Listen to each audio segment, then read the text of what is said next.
Assalamualaikum warahmatullahi wabarakatuh. Alhamdulillahirrabbilalamin. Wassalatu wassalamu ala isyrafil anbiya'i wal mursalin wa ala alihi wa sahbihi ajma'in, amma ba'd.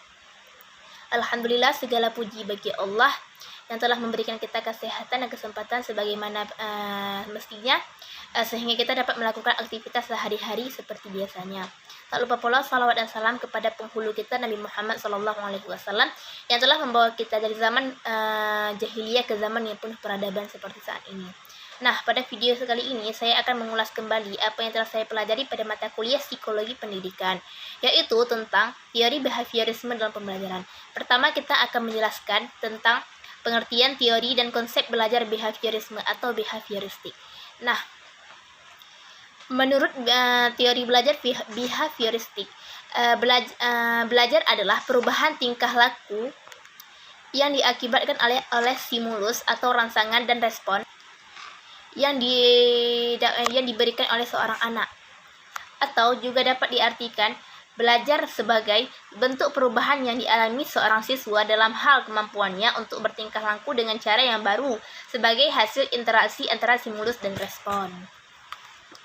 Sedangkan belajar menurut psikologi behavioristik merupakan suatu kontrol instrumental yang berasal dari lingkungan sekitar.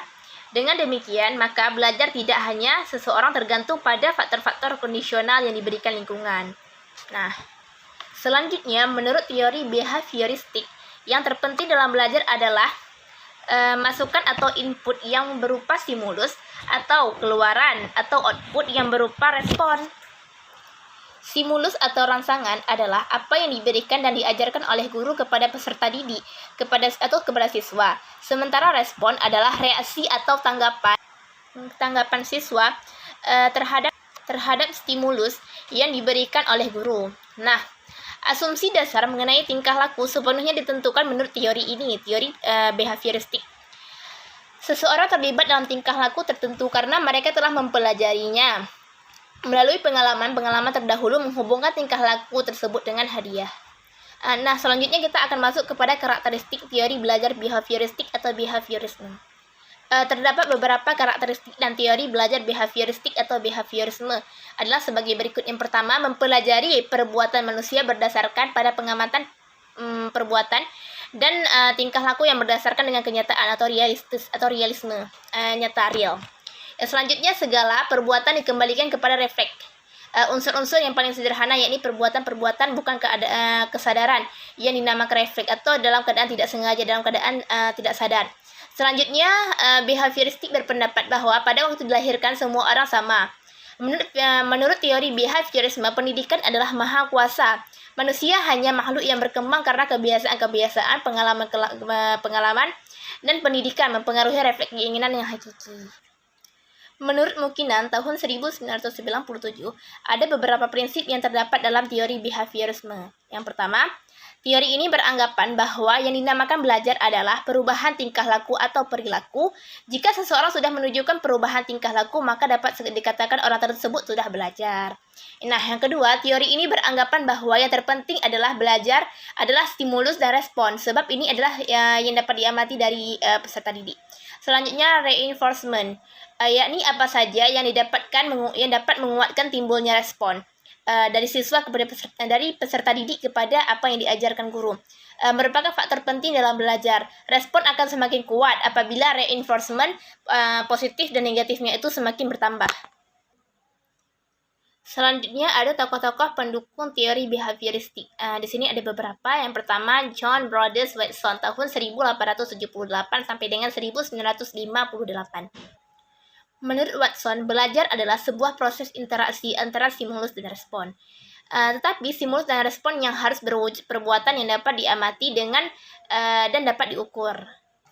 Menurut Watson, manusia dilahirkan dengan beberapa reaksi emosional. Emosional di sini bukan berarti marah, tapi emosional itu ada perasaan seperti takut, cinta, dan marah. Selanjutnya ada menurut pendapat Edwin Roy Guthrie tahun 1886 sampai dengan 1959. Nah, di sini Guthrie mengungkapkan hubungan antara stimulus dan respon cenderung hanya bersifat sementara saja. Oleh sebab itu, dalam KBM kegiatan belajar mengajar, siswa perlu sesering mungkin diperhatikan dan diberikan stimulus agar hubungan antara stimulus dan respon bersifat lebih tetap. Selanjutnya, Guthrie juga menganggap bahwa hukuman punishment memegang peranan penting dalam proses belajar mengajar atau PBM. Hukuman yang diberikan pada saat yang tepat akan mampu merubah kebiasaan dan perilaku seseorang dari buruk menjadi yang lebih baik. Selanjutnya ada menurut E.L. Thorndike. Menurut Thorndike, belajar merupakan proses interaksi antara stimulus yang mungkin berupa pikiran, perasaan, atau emosional, atau gerakan, dan respon yang juga memungkinkan berupa pikiran, perasaan, atau gerakan.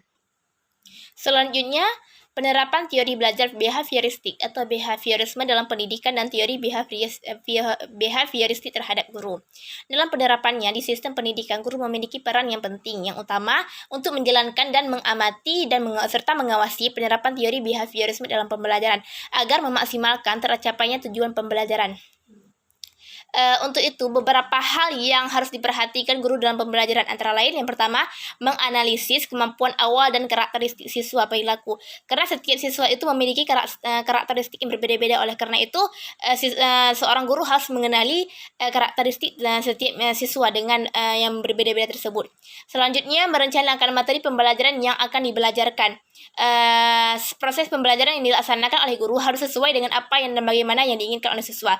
Jadi sebelum belajar itu kita harus menerapkan dulu atau memikirkan model pembelajaran yang tertarik, yang membuat siswa yang memiliki rasa belajar, memiliki rasa ingin belajar dan ingin tahu. Tapi dengan cara metodenya itu harus bagus, yaitu yang bisa menarik perhatian siswa dan mudah dimengerti nantinya. Saya rasa cuma sekian yang dapat saya sampaikan. Semoga bermanfaat bagi kita semua. Terima kasih atas segala perhatian. Mohon maaf atas segala kekurangan. Assalamualaikum warahmatullahi wabarakatuh.